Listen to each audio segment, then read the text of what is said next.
let's get into the show. What do you say? I didn't know we still did that. We I thought I just talked to myself and the cockroaches for an hour every week. Entertain the cockroaches. Well, we got a really special episode for everybody today. Okay, we know, based on our analytics and the demographics of a lot of our listeners, that some of them are a bit younger, and hopefully they've taken our advice and have established a budget for themselves. Okay, but today what we want to get into is somewhat of a payday routine, very content creator-esque.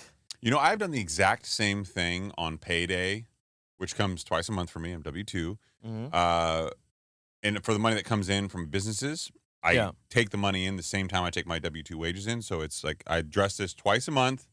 I do it the exact same way. And really, the way I've got this strategy down is there's only one time a month I really actually move money around. Really? Yeah. Oh, perfect. We're going to get right into that because we know, look, for a lot of listeners and people that are trying to get on the right path, the first thing that we always say is you got to establish a baseline, you got to establish a budget, right? Mm-hmm. There's various rules out there, rules of thumbs, right? One that I personally like to start off with that I think is somewhat reasonable, and hopefully you're in a position to do so, is a 60-30-10 split. We'll get into what that means. It's a nice starting point, and you can maybe adjust to your needs. But look, we know that mental accounting doesn't work, right? People tend to overspend, they compartmentalize what they spend, and they lack focus in certain financial sections of their financial health where they're not paying attention to. So it just requires a little bit of effort.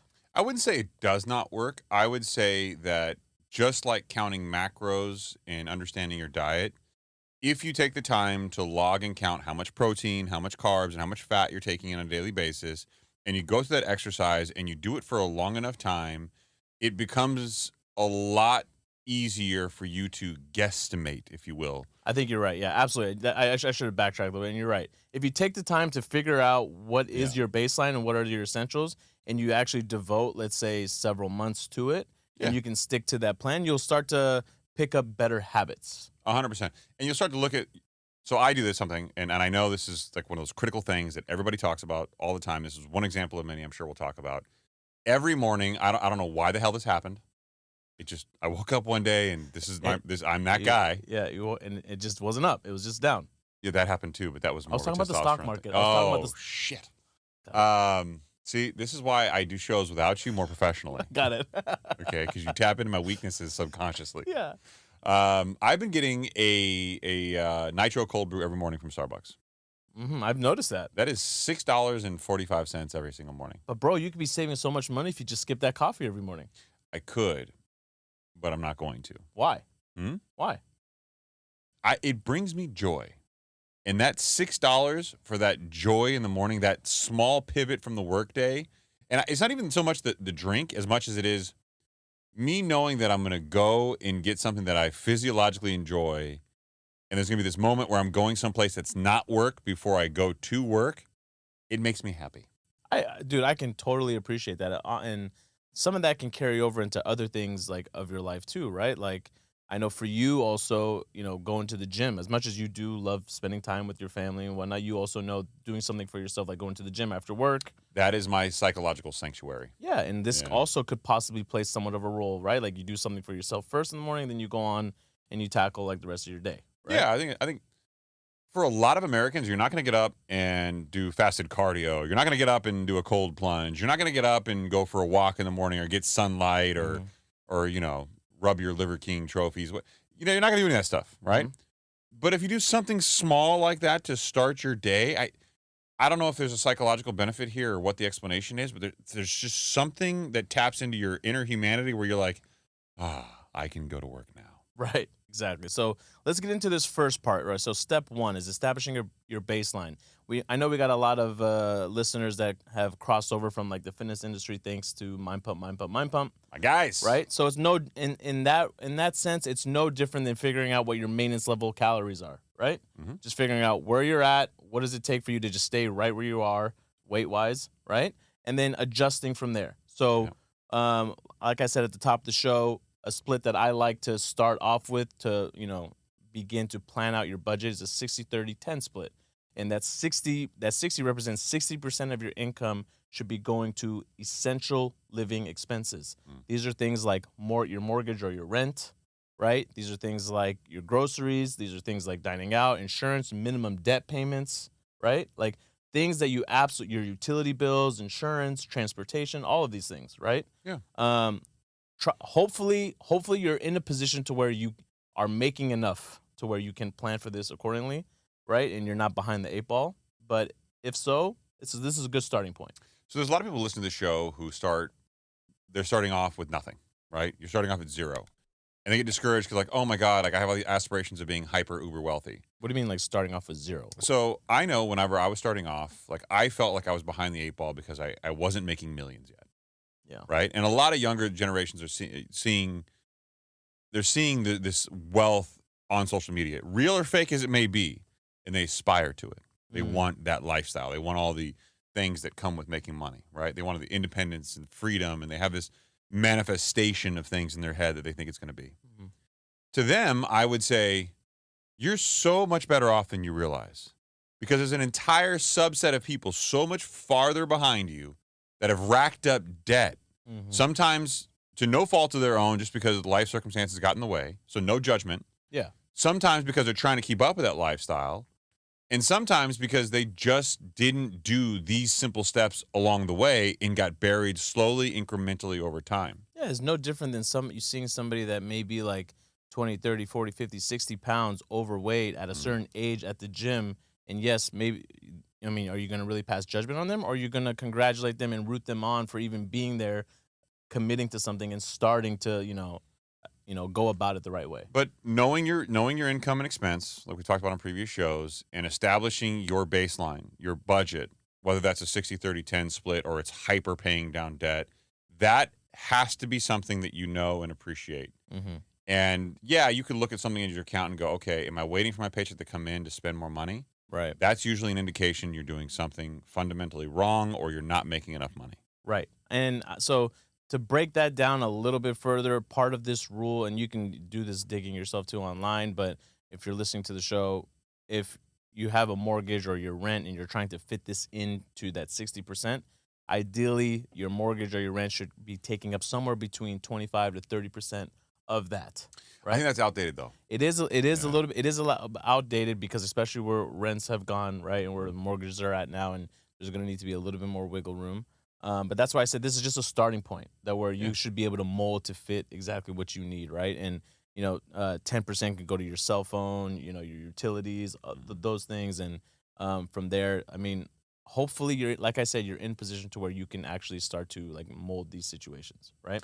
It still blows me away on cell phones. I mean, literally, like over a decade ago, I was in Europe, and they had like a $40 a month like flat fee, like that's what you paid. Yeah. And you can use your cell phone for data, they didn't have anything. I mean, it was just a flat fee. Bro, our wifey was fed up the other day. We were ready to cancel Verizon.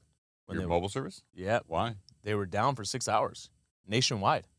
I didn't know that. Yeah. Oh man, I was out, and like we had recently, like several months ago, got rid of our landline at the house. Mm-hmm. So we're both kind of freaking out. Like, man, what if something were, like, luckily the kids are in school and they're safe and everything's fine. But I literally had no form of being able to contact anybody outside of FaceTime audio. Because when was this?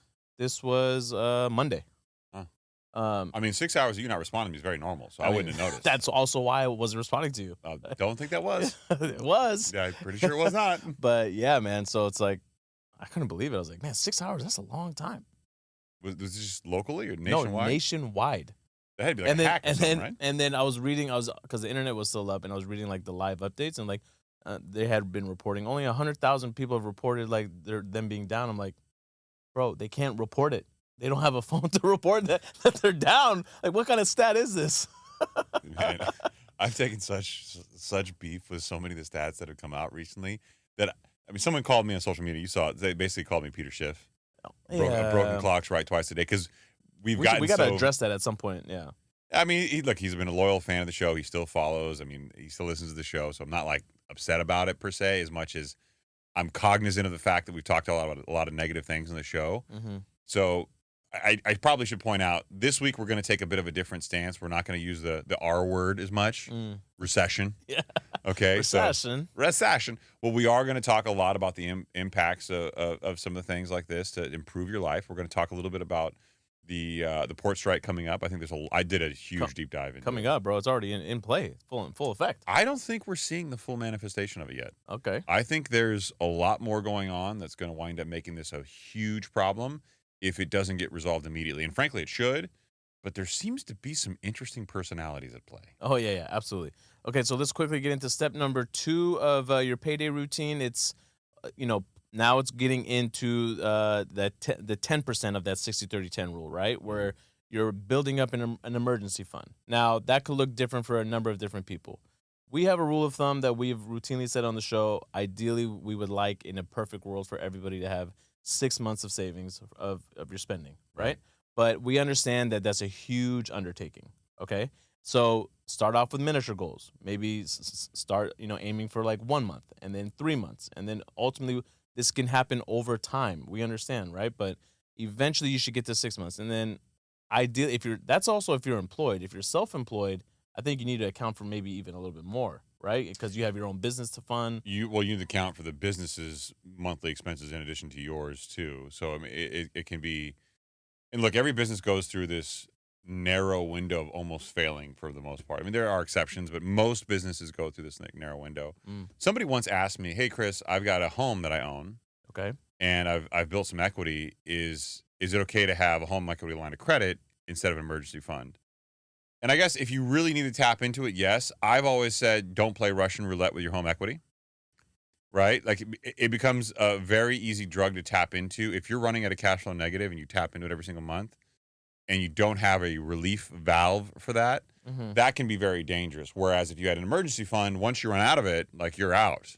Right. That in that sense, because you have to also account, like, yeah, you could use it as an emergency fund, but now you got a debt payment you have to also account for every single month, right? So you have to also be able to, like, I would use that as like maybe an emergency to something that goes on like at the house, like, oh, I need a new roof, right? I don't want to take out 20 grand from my emergency fund to use to that. I'll use it and I'll slowly pay that off wherever I can. Yeah, I tend to think of your emergency fund as if you lose your source of income or you're self-employed and you can't work or something happens and you need a rainy day fund, I think that's where you go. If it's something like you need to spend a great deal of money on your house and you need to amortize it, or you could, it's the expense that you're tapping into where the debt is placed, that's all good. Like, like you mentioned, like a roof, stuff like that. Worst case event scenario. But the idea is, in theory, that you have an emergency fund to cover 6 months of your personal expenses. Yes. Right. And then, but keep in mind, this only, you only want to build that up first if you have not a lot of credit card debt you're carrying over month to month, right? Yeah. This is all under the assumption that you've paid down all your credit card debt, right? Because you want to get rid of those debt payments so that you can be, have a little bit more freedom and build that emergency fund up. Now, there's multiple methods. We actually get questions a lot from listeners on the show, like, can you help me out on a method or routine on how to take down this credit card debt? Because we understand it's a huge undertaking. There's 2 methods that are primarily used, right? There's one known as the snowball effect, right? Where you're paying off the smaller balances first so you can celebrate the little wins and you can slowly work your way up. Or a little hit of dopamine from saying, I did it, I accomplished this, and then you get bigger and bigger. Yeah. And there's no, you got to pick the path that you're going to stick to. If that's what you need, go for it. Now, if you want to save the most money, there's another method called the avalanche method, right? Where you would also just look at the interest you're paying, right? And you want to attack the one that has the highest interest going up against you. So this is actually probably a good point. I know a lot of people listen to the show and they say, okay, well, this is common logic, but why? Everything you'll find with making money in life comes down to one word, which is sensationalized on social media a tremendous amount: arbitrage. Airbnb arbitrage, bro. Arbitrage. They'll tack it on to something new. Airbnb arbitrage was the latest that I saw. Every couple of months or years to make something, as common as Airbnb sounds sexier, or I've got this brilliant idea. Arbitrage has been around since the beginning of time. Yeah. In one form or another.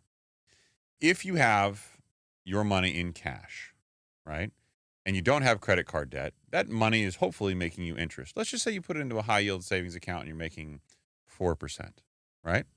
You're making 4% on your money, and you don't have any expense in keeping it there because it's just cash sitting in an interest-bearing account.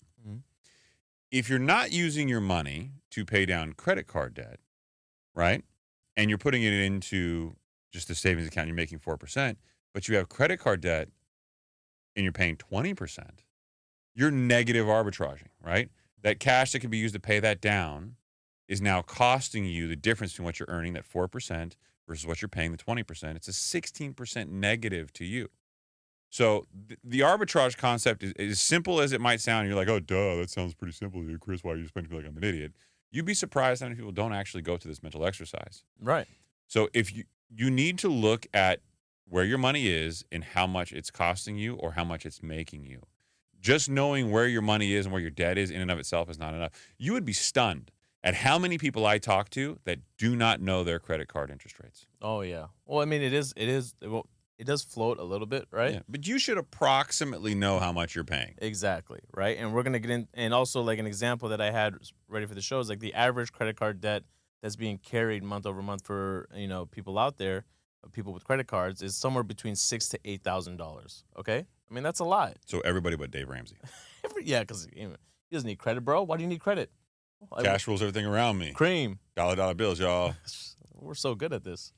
I think we've done a podcast before. Off the dome.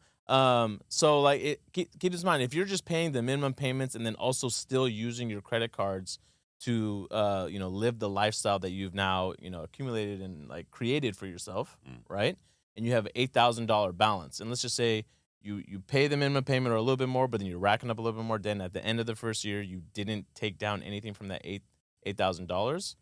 Let's just say there's 20% interest, which is actually it's I think on average the interest rate is slightly higher than 20%. Oh, yeah. It's like 21, 22%, maybe even. Some definitely even higher than that. But let's say 20% higher. You're not going into year 2. You're now at $9,600. Yeah.